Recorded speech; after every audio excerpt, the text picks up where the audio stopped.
Adon nga umili iti Rehiyon Cordillera tinatulungan dagiti programa ti Department of Agrarian Reform Cordillera.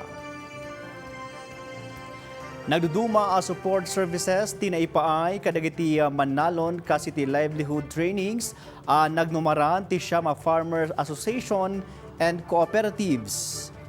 At dapay tinaipaay a greenhouses, agricultural inputs, kasi ti fertilizer nagnumaran ti 30 a farmer associations and cooperatives. At dapay ti post-harvest facilities. Impasigurado ti DAR Cordillera nga agtultuloy dagiti programa da tapno mapasaya at ti kasasaad dagiti manalon iti rehiyon. Sigon iti opisina, dagitoy katregular a programa da akaraman iti national budget. Pagkatapos po naming bigyan ng titulo ang ating mga magsasaka, ay nagbibigay din tayo ng tinatawag na support services.